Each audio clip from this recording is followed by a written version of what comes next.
안녕하십니까. 방금 소개받은 서울대학교의 정혜진 교수입니다.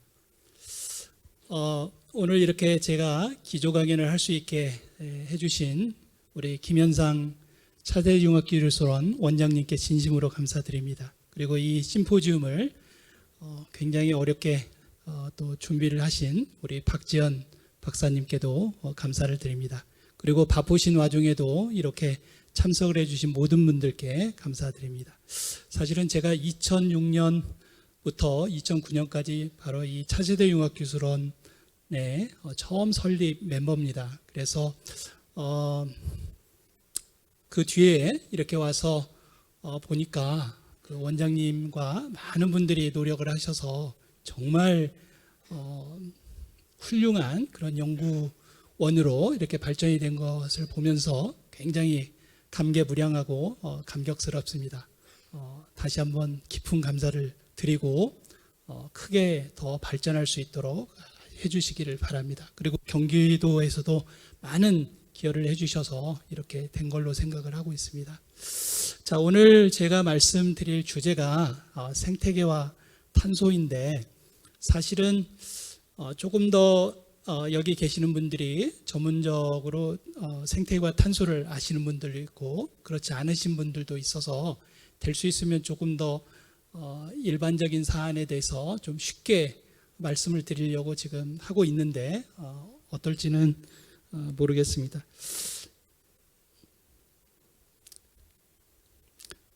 제가 발표 드릴 순서는 먼저 인류와 국가 생존에 꼭 필요한 것들, 두 번째는 생태계, 세 번째는 탄소, 그 다음에 네 번째는 생태계를 이용한 탄소 저감 순서로 말씀을 드리겠습니다. 자, 여러분들 인류가 생존하기 위해서 어떤 것들이 꼭 필요할까요? 아마 여러분들이 생각을 해보셨을 수도 있고 안 해보셨을 수도 있을 텐데 사실 인류가 생존하기 위해서 굉장히 많은 노력을 해왔습니다. 그래서 제가 생각할 때는 첫 번째는 공간이 필요하고 두 번째는 식량, 세 번째는 에너지와 자원, 네 번째는 문화입니다. 그래서 여러분들이 아마 공간은 우리가 사는 그 집이나 이런 것을 다 포함해서 있는 거고 식량은 뭐 아실 거고 그 다음에 에너지 자원도 아실 겁니다. 그런데 문화라고 하면 우리가 지금 뭐 K컬처 해가지고 굉장히 포퓰러하게 됐지만 사실 이 문화 중에서 가장 중요한 게 바로 언어입니다. 그래서 언어가 있었기 때문에 우리가 맘모스하고도 싸워서 생존할 수 있었고 많은 위험이나 이런 것들도 의사 전달을 해서 이거를 피해갈 수 있었습니다. 그리고 학문적인 발전을 통해서 우리가 비학적인 발전을 한 것입니다. 그렇기 때문에 인류는 생존하기 위해서 또는 생존이 이러한 문화 때문에 됐다 이렇게 생각을 하고 있습니다. 자, 그러면 한 국가가 생존하기 위해서는 그러면 어떻게 되느냐? 이제 바로 사람들의 욕심이 끝이 없기 때문에 다른 나라에 있는 것들을 우리가 이제 사람들이 뺏어가려고 하기 때문에 그거를 막기 위해서 국방이 필요합니다. 그래서 우리가 이제 이러한 다섯 가지가 바로 한 국가가 생존하기 위해서 꼭 필요한 것이라고 생각을 하고 있습니다. 자, 그러면 우리가 생태계라고 하면 보통 이제 생태계 들어보면은 생물 같은 느낌을 항상 갖습니다. 그래서 이제 제가 유튜브에 이런 센스 바다라고 해서 이지선다형 이런 거를 이제 지금 만들어 놓고 있는데 거기에 이제 이런 내용이 있습니다. 에코 프렌들리에서 에코라고 하는 게 어떤 의미를 갖냐? 그래서 생물이냐 아니면 집이냐 이렇게 이제 물어보고 있습니다. 그래서 여기 보시면은 에코라는 것은 오이코스라고 해서 집이란 뜻입니다.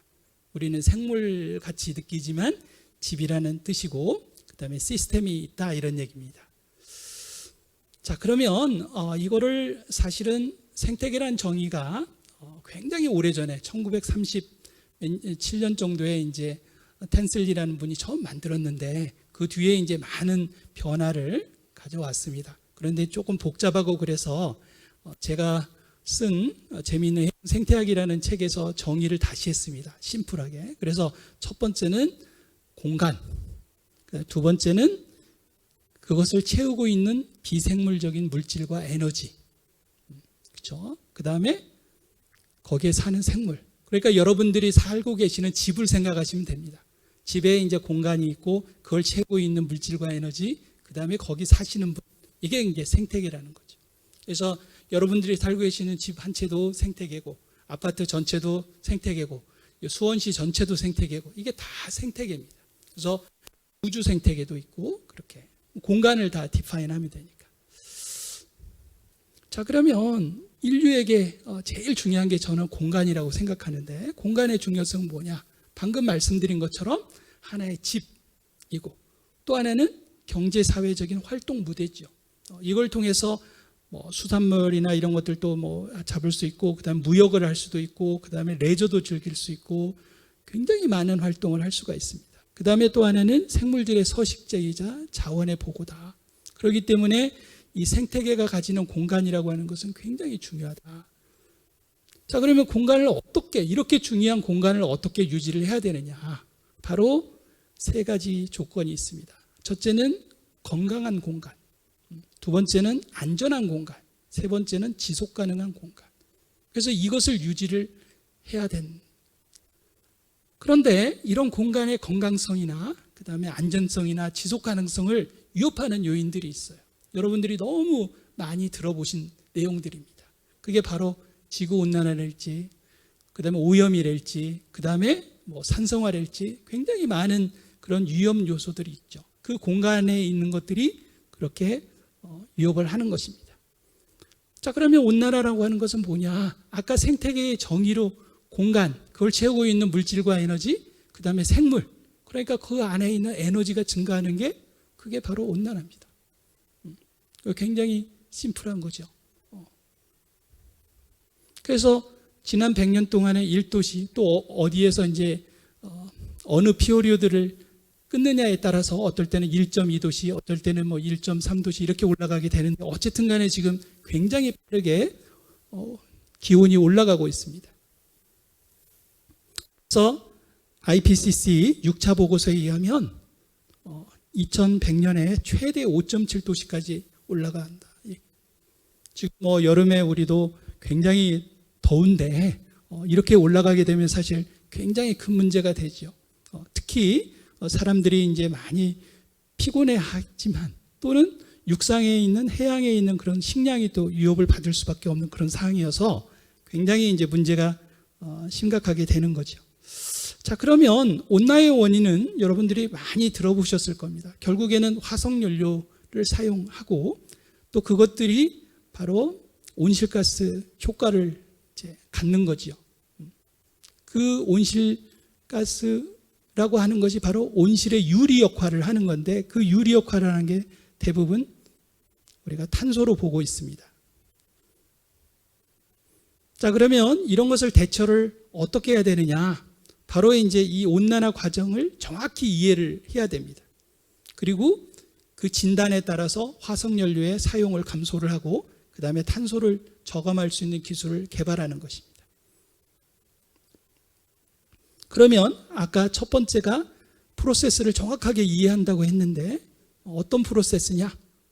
첫째는 이제 원인을 찾아야 되고, 그 다음에 생태계 내에서 탄소 순환 및 생물의 역할을 정확히 이해를 해야 됩니다. 그리고 생태계가 대기에 있는 탄소를 저감하는 능력을 정확히 판단을 해야 됩니다. 자, 지구에 지금 탄소가 들어있는 곳들입니다. 물론 지구 탄소 중에 제일 많이 들어있는 것은 바로 핵입니다. 그러니까 워낙 많고, 그러나 이제 핵 위에 있는 그러한 부분들을 보게 되면 육상식물, 토양, 그 다음에 석탄, 석유, 석회석, 대기, 해양생물, 물, 이렇게 들어있습니다. 그러니까 굉장히 다양하게 지금 들어가 있는 거죠. 자, 그러면 지구 내에 있는 탄소 형태는 어떻게 되어 있냐? 방금 말씀드렸던 그 부분들의 탄소는 어떤 형태냐? 크게 이제 두 가지로 나눕니다. 하나는 무기물이고 하나는 유기물인데, 우리가 이제 무기물이라고 하게 되면 기체는 이산화탄소하고 메탄이 있습니다. 그리고 용존, 물에 녹아 있는 것은 우리가 이제 바이카보네이트라고 그래서 탄산, 그 다음에 탄산염, 그 다음에 고체는 석회석, 칼슘 카보네이트. 이게 이제 바로 무기물의 탄소 형태입니다. 그리고 유기물은 생물이랄지, 그 다음에 유기탄소, 용존 유기탄소. 이게 이제 바로 이런 폼이 되어 있습니다. 자, 그래서 이렇게 이제 무기물하고 유기물은 계속 서로 전환을 할 수가 있습니다. 무기물에서 유기물로 가고 유기물에서 무기물로 가고 이렇게 전환이 가능한 거죠. 그런데 이것을 이제 온난화 입장에서 봤을 때 이 무기물과 유기물 동맹에서 온난화와 반온난화 동맹으로 바꿔볼 수가 있습니다. 그렇게 되면 이 무기물에 있는 요 애들은 바로 온난화를 약화시키는 반온난화 동맹으로 옮겨갈 수가 있습니다. 그래서 이렇게 온난화 동맹과 반온난화 동맹이 이렇게 되고 바로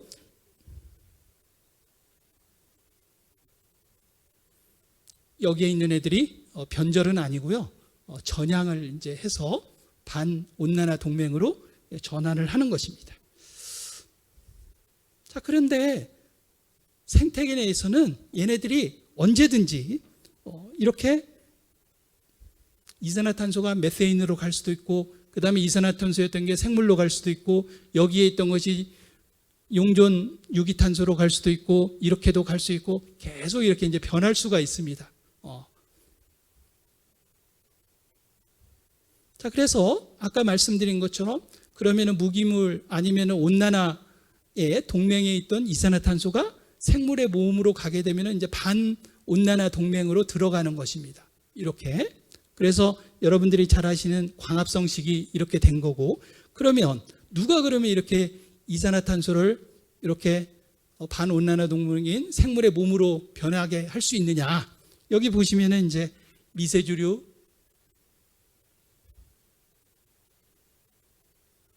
제가 이게 익숙하지 않아가지고 자꾸 넘어가는데, 미세조류랄지 해조류, 그 다음에 맹그로브, 풀, 나무, 이런 것들이 이제 바로 생물들입니다. 식물들, 광합성을 통해서 이산화탄소를 흡수할 수 있는 애들이죠. 그런데 얘네들이 이제 조금 죽거나 그러면 다시 이쪽으로 이제 해서 이산화탄소로 또 움직이게 됩니다. 그때 이제 약간의 회색으로 표시한 이유는 얘네들은 이제 반온난화 동맹이었지만 언제든지 온난화 동맹으로 전향을 할 수 있는 그러한 애들이기 때문에 제가 여기다가 조금 회색을 표시를 했습니다. 자, 그렇기 때문에 결국에는 이 이산화탄소를 생물 몸으로 전환을 한 다음에 얼마나 오래 유지하느냐, 이것이 바로 반온난화 동맹에 탄소를 얼만큼 묶어놓느냐를 결정할 수 있는 것입니다. 그런데 그것을 보게 되면 제가 이제 소위 생산된 생물의 유지력이라고 얘기를 했는데, 그 유지력을 보게 되면 맹그로브나 나무가 이제 굉장히 오래 가죠. 그리고 이제 중간에 이제 대형 해조류랄지 풀 있고, 그 다음에 제일 약한 게 바로 미세조류입니다. 환경이 변하거나 뭐가 부족하거나 이렇게 되면 바로바로 죽어서 이렇게 분해가 되는 그런 애들입니다. 그런데 단위 면적당 시간당 생산량으로 보면 미세조류가 제일 높아요. 빨리빨리 자라니까 이분법으로 분열을 하기 때문에 막 몇 배씩 금방 되는 거죠. 규조류 같은 경우는 하루에 4번, 5번까지 분해를 할 수 있어요. 그러니까 한 마리가 16마리도 되고 그런다. 자, 그래서 우리가 그러면은 이산화탄소를 누가 많이 흡수할까? 육상일까? 아니면 해양일까? 뭐 이런 걸 이제 항상 관심을 갖는 거죠.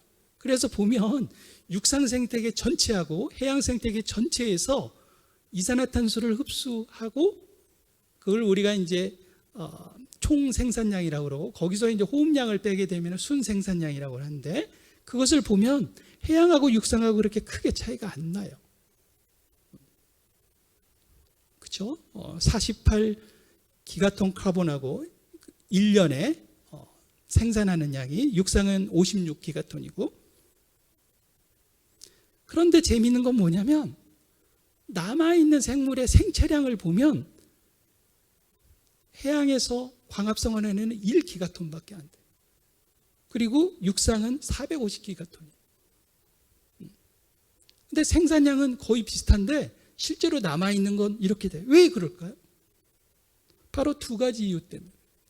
바로 해양은 미세주류가 우점하기 때문에, 그리고 육상은 나무가 우점하기 때문에 아까 유지력의 차이가 너무 많이 나는 거예요. 그리고 바다의 표층은 식물플랑톤 미세주류가 이제 광합성도 해야 되니까 표층에 주로 살아야 되는데 질소, 인, 철 이런 게 항상 부족해요. 거의 사막과 같아요. 그렇기 때문에 이거를 이제 제가 그림을 이제 그려서 처음에 이제 이 미세주류가 바다에서 이렇게 이제 CO2를 흡수해서 O2를 생산하고 지금 1기가톤 카본을 지금 보유하고 있습니다. 그리고 이제 육상의 나무나 이런 것들은 450기가톤이 있어요. 그런데 이것들이 이제 이렇게 이분법으로 빠르게 분열을 합니다. 그렇기 때문에 이 생산량이 굉장히 높아지는 거예요. 육상은 그렇게 많이 높아지지 않을 수 있어요. 새롭게 나무를 심지 않으면. 근데 이 상태에서 다시 얘네들이 아까 질소와 인이 부족해지니까 다시 이제 죽게 되는 거예요. 그래서 죽어서 바닥에 있는 세균들이 이거를 분해하면은 이게 빈산수로 가버려요.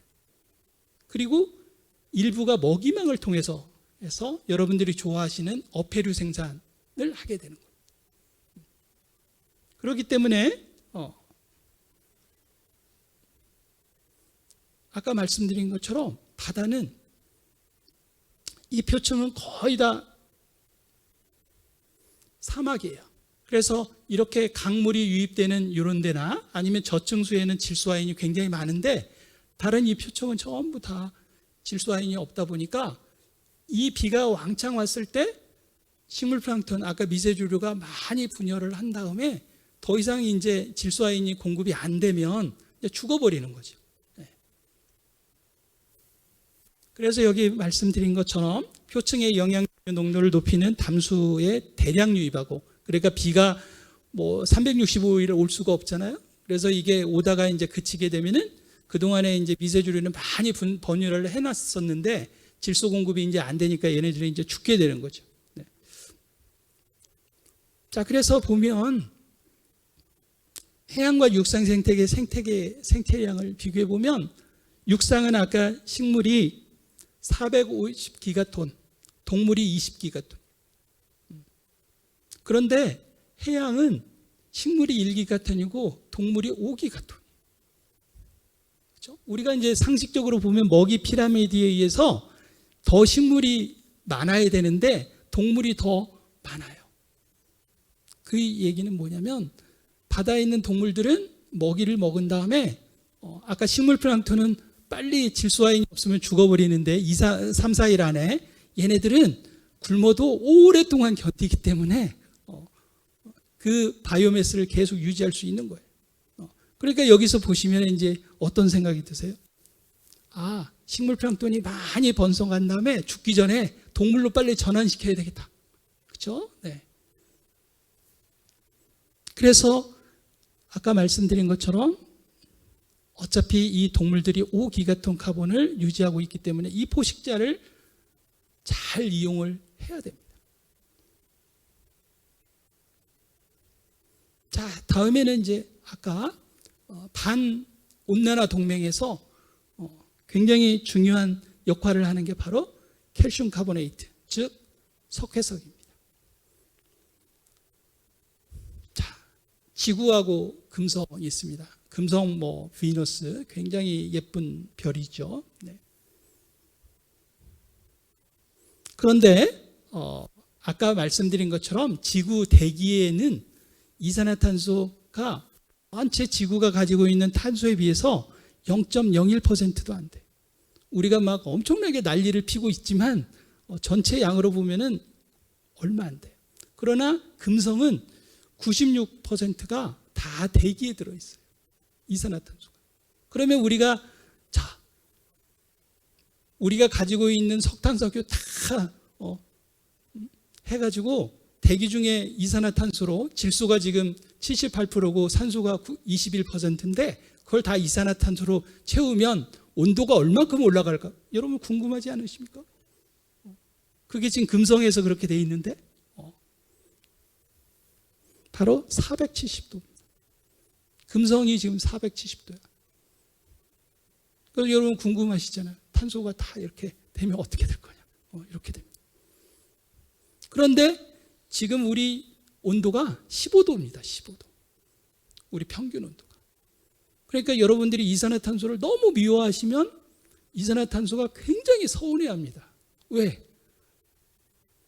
자기네들이 저렇게 유지를 좀 하면서 인간의 온도 15도를 맞춰주고 있는데 조금 더 올라갔다고 뭐라고 하고 하니까 이산화탄소가 되게 서운해합니다.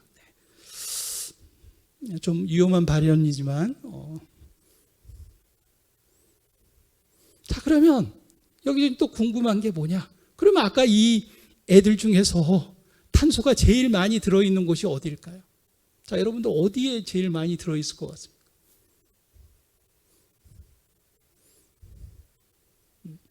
자, 어디에 들어있냐면 바로 석회석에 제일 많이 들어있어요. 거의 6천만 기가톤이 저기에 들어가 있어요. 그 대기에 지금 한 800 정도 되고 뭐 육상식물 뭐 이렇게 다 그렇죠? 비교가 안 될 만큼 석회석이 들어 있어요. 그래서 제가 가끔 그냥 농담삼아서 얘기해요. 어떻게 사는 게 어떤 집을 사는 것이 더 친환경적이냐? 그렇죠? 친환경이라고 그러면 내 주위에 많이 있는 재료를 갖고 사는 게 친환경적인데, 그렇죠? 아파트에 시멘트로 돼 있는 아파트에 사는 것이 진짜 친환경적인지 아니면 통나무 베어서 사는 게 친환경적인지 제가 이거를 답을 말하면 또 이거 뭐 외국으로도 송출되는데 이상하게 보일 것 같아서 답은 말씀을 안 드리겠습니다. 그렇죠? 어쨌든 간에 상황은 그렇습니다. 자, 그러면 무엇이 이렇게 석회석을 이렇게 많이 만들어줬을까? 바로 해수내 화학 반응하고 생물들이 만들었어요.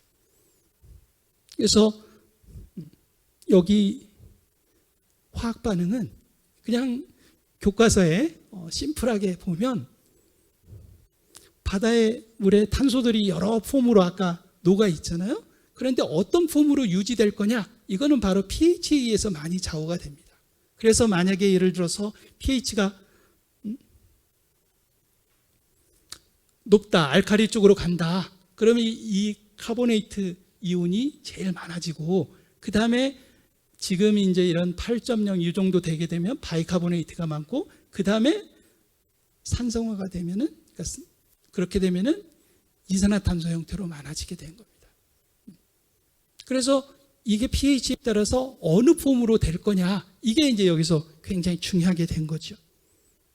그래서 예를 들어서 이산화탄소가 증가하게 되면 얘가 이제 물하고 결합해서 탄산이 되고 이것이 바로 해리가 됩니다. 해리가 돼서 중산산 이온과 H 플러스가 되고 하이드로겐 되고 그 다음에 이것이 내려와서 이렇게 되는데 만약에 알칼리 쪽으로 가게 되면 pH가 높아지게 되면 이쪽으로 진행을 하게 되고 만약에 산성화되게 되면 반대쪽으로 진행을 됩니다.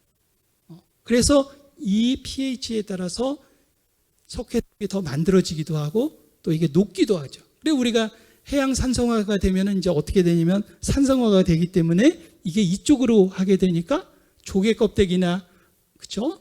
이런 것들이 이제 녹게 되는 거죠. 석회석이. 그래서 이런 식으로 화학 반응에 의해서 만들어지고 또 하나는 바로 이분들이 만든 겁니다. 바로 플랭크톤이나 저소생물 이런 애들이 자기 몸을 보호하기 위해서 단단한 껍질을 만드는데 그게 바로 칼슘 카보네이트입니다. 이렇게 만드는 거죠. 그래서 이게 코콜리스포어랄지 포라미니페라 유공충이랄지 그 다음에 조개, 산호 이렇게. 그래서 여러분들이 아까 이제 원장님께서 대부도 말씀을 하셨는데 대부도에 가면 조개구이집이 굉장히 많습니다. 가서 여러분들이 조개구이를 드시고 나서 반드시 조개들한테 고마워해야 됩니다. 이산화탄소를 많이 석회석으로 고정시켜줬기 때문에. 자, 그래서 이론적으로는 조개나 굴 이런 것들 대량 양식을 하게 되면 이론적으로는 그게 이제 이산화탄소 감축에 얼마큼 기여를 할지는 모르겠지만 어쨌든 이산화탄소를 칼슘 카보네이트에 이제 고정을 할 수 있는 것입니다. 자, 그래서 이제 처음 제가 말씀드린 것처럼 탄소, 생태계와 탄소가 그러면 어떤 시스템으로 연결되어 있고 어떻게 되어 있는가를 총체적으로 말씀을 드렸는데 이건 이제 실용적으로 어떻게 할 거냐. 그래서 해양 생태계를 이용해서 뭐 육상에는 이제 산림을 하거나 이런 게 굉장히 많으니까 보이지 않는 해양 생태계에서 어떻게 할 거냐. 그것을 이용해서 탄소 저감한 기술이 있는데 예를 들어서 전기화학적인 거랄지 그다음에 아까 pH를 높인다든지 그다음에 심해 저장한다든지 그다음에 이제 인공 용승을 해서 아래에 있던 질소아연을 많이 표층을 올린다든지 그러면서 이제 얘네들을 계속 증가시키는 거죠. 그리고 이제 이런 칼슘 카보네이트도 굉장히 많이 만들죠. 그러나 이제 전제 조건이 뭐냐? 바로 생산된 생물을 계속 유지를 해야 된다 이런 겁니다. 그러니까 어떤 거든 이산화탄소를 흡수할 수 있습니다. 그러나 걔가 계속 유지가 되어야 탄소가 반온난화 동맹에 묶여 있는 거지 그것이 죽어버리면 다시 온난화 동맹인 이산화탄소로 가버린다는 겁니다. 그러려면 어떻게 되느냐? 영양염료가 계속 공급이 일정하게 유지가 돼야 되는 거죠. 근데 이것은 사실 굉장히 어려운 문제입니다. 그래서 사실은 우리가 바다에 있는 질소아연이나 이런 거 공급하려면 결국에는 대규모로 하려고 그러면 강에서 들어가야 되는데 강에 있는 그러면 하수종말 처리장 가동률을 어떻게 할 거냐. 그런 것들을 이제 생각할 수밖에 없는 거죠. 과연 이제 겨울에 녹조 현상이 안 일어날 때 만약에 많이 보낼 수 있을까? 이제 그런 것도 생각을 해봐야 되는 거죠. 전체적으로 이제 탄소 문제랄지 여러 가지 이제 해양 식량 문제를 생각을 해보면 그리고 이제 아까 말씀드린 것처럼 빨리 미세줄이나 이런 것들이 어패류의 치어나 치패들로 빨리 전환을 해서 걔네들을 우리가 수확하는 방법이 또 하나가 있다. 이렇게 이제 말씀드릴 수가 있습니다. 사실은 이 탄소 저감은 앞으로도 계속되는 그런 이슈지만 그러나 아까 말씀드린 것처럼 전체적으로 이 시스템을 이해하기라는 것은 쉽지는 않은 겁니다. 그러나 오늘 이제 말씀드린 내용이 전체 틀에서 지구에 있는 탄소가 어떻게 순환이 되고 어디서 흡수하고 어디로 전달되고 또 왜 뭐가 문제인지를 총괄적으로 말씀을 드렸기 때문에 여러분들에게 조금이라도 도움이 됐으면 하는 게 그런 바람입니다. 제가 그래도 한 2분 정도 일찍 끝내야 여러분들 혹시라도 한두 분 질문이 있으시면 받을 것 같아서 발표를 이것으로 마치도록 하겠습니다. 감사합니다. Okay, thank you. Can you hear me okay, hopefully? Yeah, there's a thumbs up, hopefully. So I wanted to thank the organizers for inviting me here today. I apologize right from the start. I don't speak Korean, but due to the wonders of artificial intelligence, it seems like you're getting real-time translations of my words from English to Korean. So we have to give the benefits to AI for that. So again, just to go over really briefly what I do. I am a biological oceanographer, and my main focus of research is phytoplankton. Phytoplankton and other microbes are basically at the heart of the planet's metabolism, and they basically are incredibly important for life on our planet, as was conveyed by Dr. Jung in terms of how important microalgae are for the health of our planet. These organisms are very prolific, and they come in all different shapes and sizes. And they're very difficult to study, but we have new advances in genomic approaches that are allowing us now to be able to understand more about phytoplankton and other microbes in the ocean. And so this is a nice figure here showing what we hope to achieve in the future, where we can in fact sequence phytoplankton in their natural environments. And we're not there yet, but we've come a long way in being able to interpret sequences from the ocean in terms of what types of phytoplankton are there and what are they doing? So just to reiterate, as was conveyed by Dr. Jiang, phytoplankton play a very important role in marine ecosystems. They are basically the base of the food chain, and they are also really critical for carbon cycling. So they basically are performing about 50% of the photosynthesis on our planet. What's also very important to note about phytoplankton is that they are incredibly diverse. So they come in all different shapes and sizes, and what we call here all these different functional groups of phytoplankton. And they can range in sizes from just a few microns in diameter to hundreds of microns. So the size can scale several orders of magnitude. Now, what we also know about our oceans is that they are changing rapidly. And what is predicted based off of this model study here that I'm showing is that by the end of the century, we should expect to have a variation in phytoplankton distributions where perhaps we'll have an increase in phytoplankton near the poles, but a decrease in the tropics and temperate regions. In addition to this change in abundance, we would expect to see that perhaps phytoplankton diversity will decline globally, and that the community composition and the different functional groups that are abundant in different areas will change substantially from what we know today in our current oceans. So my group, we've actually been really fortunate to be able to study all different sites throughout the globe. This is including basically in the tropics, where we have projects in the Galapagos Islands, as well as in Antarctica and the North Pacific. And the overarching goal of our research is basically to understand how phytoplankton distributions and abundance are affected by their environment, and in turn influence ocean biogeochemistry and ecosystem dynamics in both current as well as future oceans. And so how do we go about doing that? Well, as I mentioned, oceanography is now in the omics revolution. So what exactly does that mean? It means that what we can do is we can now interrogate the different microbes in the ocean through using a number of different approaches that were not available to us just only a few decades ago. These include metagenomic sequencing, where we're looking at DNA to understand who is there and their genetic potential, as well as metatranscriptomics, where we're actually sequencing RNA. And that gives us a sense of the activity of what's happening in the organisms in their current environment. The other omics approaches include proteomics and lipidomics and metabolomics. And rather than actually sequencing with, say, next generation sequencing approaches, these are performed usually with mass spectrometry.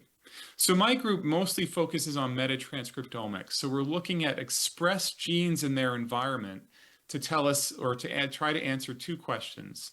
The first is who is there, and the second is what are they doing? And what I'd like to do is give you an example of a project that we have where essentially we first are looking at how we can understand the ecosystem and work backwards to understand organisms and then certain metabolic processes that they are performing.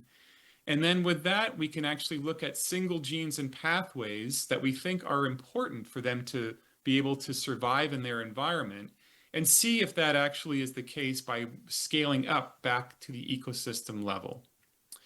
And so to do this, I'm going to actually take you to one of the areas of the open ocean that are considered iron limiting.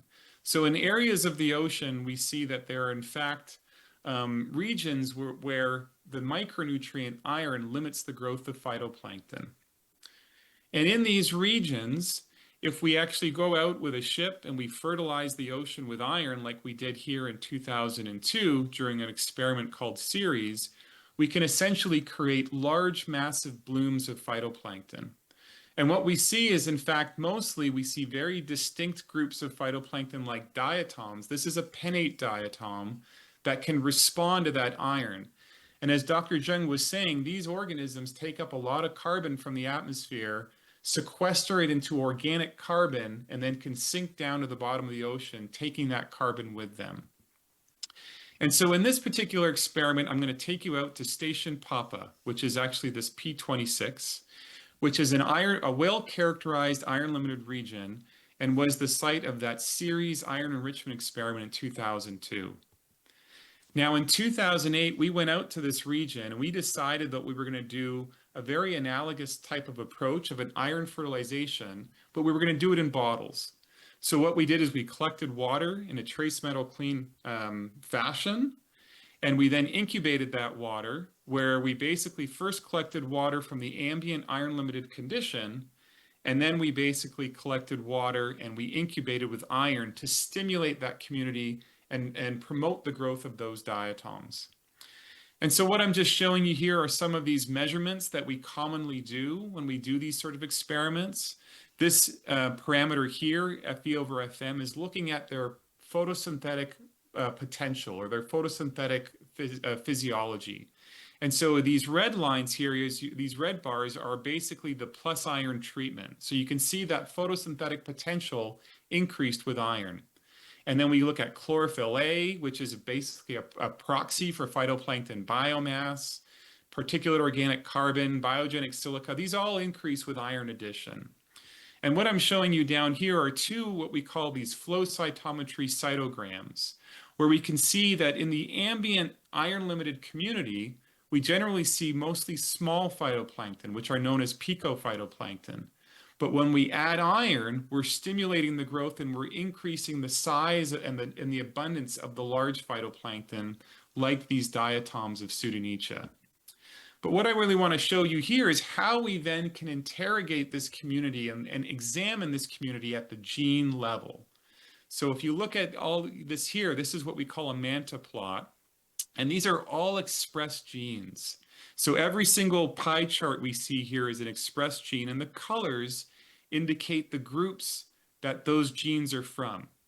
And so you can see here with that iron, so if we look at this 0 line here, all these genes below this line are actually being more highly expressed under the iron limited treatment. And then we have these genes up here where they're being higher expressed under iron replete conditions. And we can see there's generally this shift in the community from a very diverse plankton community to one that's dominated by diatoms. And what we can then do is we can focus in on these diatoms and see what they're doing. So these are just all diatom genes. Again, there are some that are more highly expressed under iron limiting conditions, and some that are more highly expressed under iron replete conditions. And so we can now interrogate them at the molecular level and look at all these metabolic activities of these organisms and how they're responding to that change in the environment. And in particular, I want to point out these sets of genes here, row 1, row 2, and row 3. And what these encode for are what we call proton pumping rhodopsins. And these are highly expressed under iron limiting conditions. Now, you might be wondering, what are rhodopsins? And I'll give you a little brief explanation. Rhodopsins are essentially proton pumps that are light driven. And what they do is when they pump those protons, they then can drive ATP synthase, which can drive the formation of ATP. Now, if you remember back from your first year biology classes, ATP is actually a form of energy in the cell.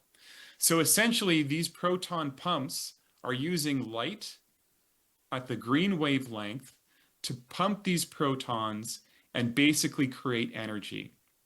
And what we've now known about these rhodopsins is they come in all different flavors. And there are some that produce ATP, some that are chloride channels, some that are other salt channels, and some that are even sensory receptors. Now, we have rhodopsins in our eyes so we can actually perceive light. But the ones that we're seeing in the diatoms, we know are specifically focused on energy creation. And this was sort of very puzzling for us because if we know anything about diatoms, we know that they actually are photosynthetic. They have a full, complete photosynthetic apparatus, which basically is used to take light energy and convert it to chemical energy, which is essentially the same role as these rhodopsins. So the question for us was, when would they actually be using photosynthesis versus when would they be using rhodopsin. And based on our measurements in the iron enrichment experiment, we came to the hypothesis that during iron replete conditions, mostly photosynthesis is used. But when cells are iron limited, because there's so much iron involved in photosynthesis, perhaps this is an alternative approach they can use in order to create energy. So what we then did is we did some culture experiments. So my lab, again, we do a lot of field work, but we also isolate a lot of the phytoplankton that we see in the ocean, and we take them to the lab and we can do controlled experiments with them in the lab. And so what I'm showing you here is growth experiments with this culture of Pseudonychia, this one of these pennate diatoms that we know has rhodopsin. And so when we iron limit them in the lab, you can see they decrease in growth rate and this photosynthetic efficiency. And then we looked at these transcripts for this PPR, which we call Rho transcripts. So it's the proton pumping rhodopsins. And we see they increase under iron limitation. Okay, so this was again verifying our field results that in fact, these proton pumping rhodopsins were being used under iron limiting conditions. So then what we tried to do is we wanted to say, well, do we see this universally throughout all different phytoplankton in the ocean? And so what we did was we basically collected transcripts of organisms that were isolated in different parts of the ocean, and we looked to see whether they actually contained a rhodopsin. So the ones with the open circles have a rhodopsin present, and the ones that are closed circles, there is an absence of rhodopsin. And so what we actually were able to see is that a lot of rhodopsin containing diatoms, which are in red here, were mostly associated with these iron limited regions of the ocean. And so fortunately, again, we had a culture that we had these rhodopsins, and we wanted to query where are these rhodopsins located and what are they doing?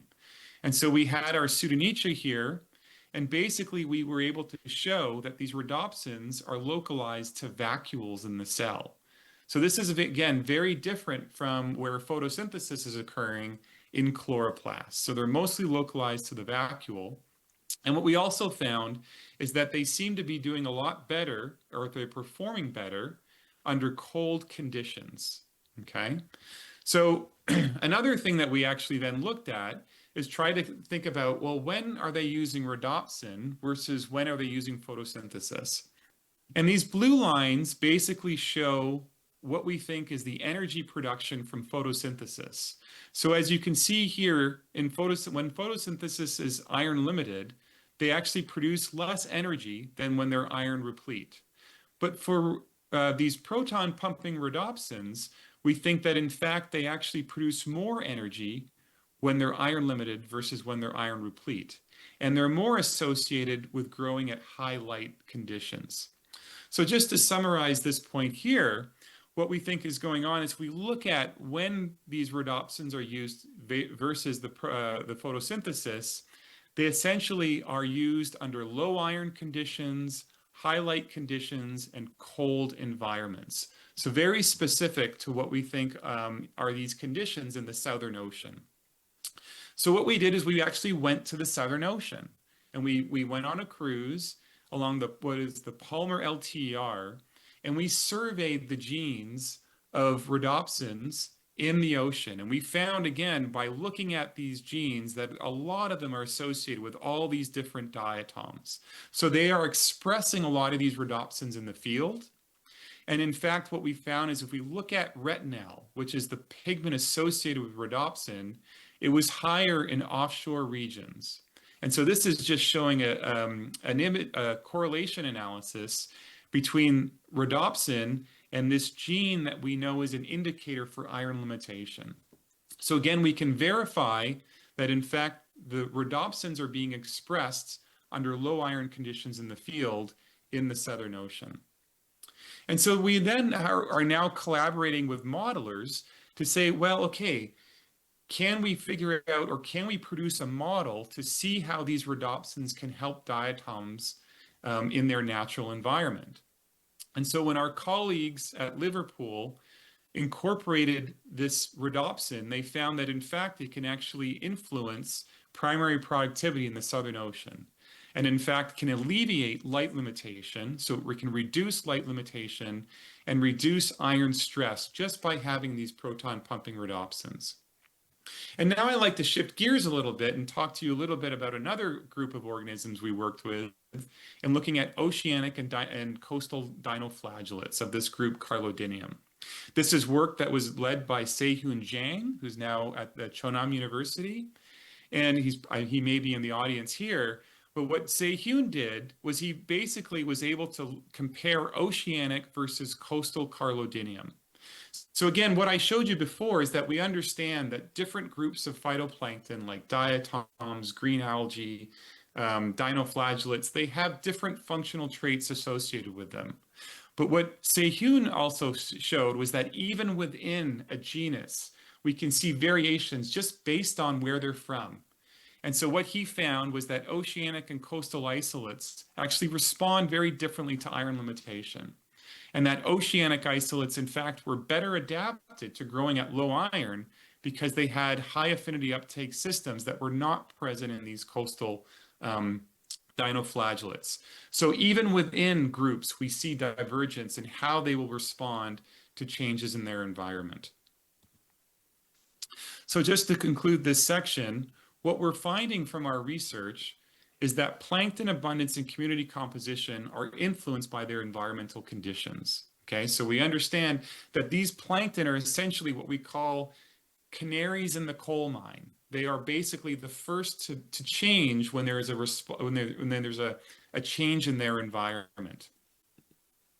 Secondly, I hope I've been able to convince you that we can use these molecular omics approaches to examine shifts in plankton diversity and their metabolic activities.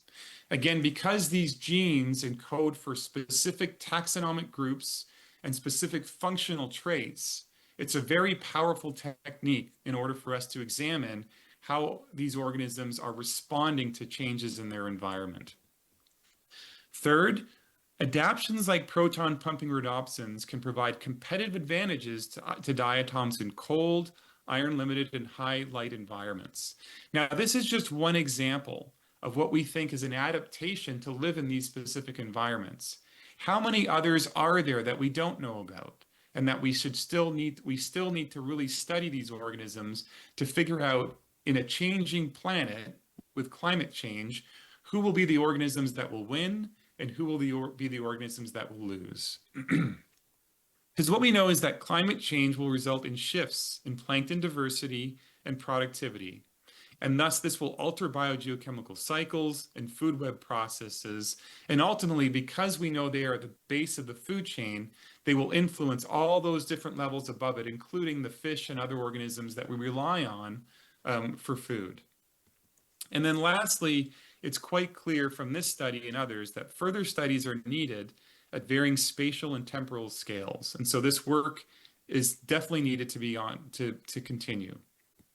Now, I want to switch gears a little bit and talk to you about a new program. So just in discussing how we need to do further research on varying spatial and temporal scales, I would like to just introduce you to a new program that I've helped to create called Biogeoscapes. And what this program is a global scale international research program that is aimed to improve our understanding of the microbial biogeochemistry of the oceans.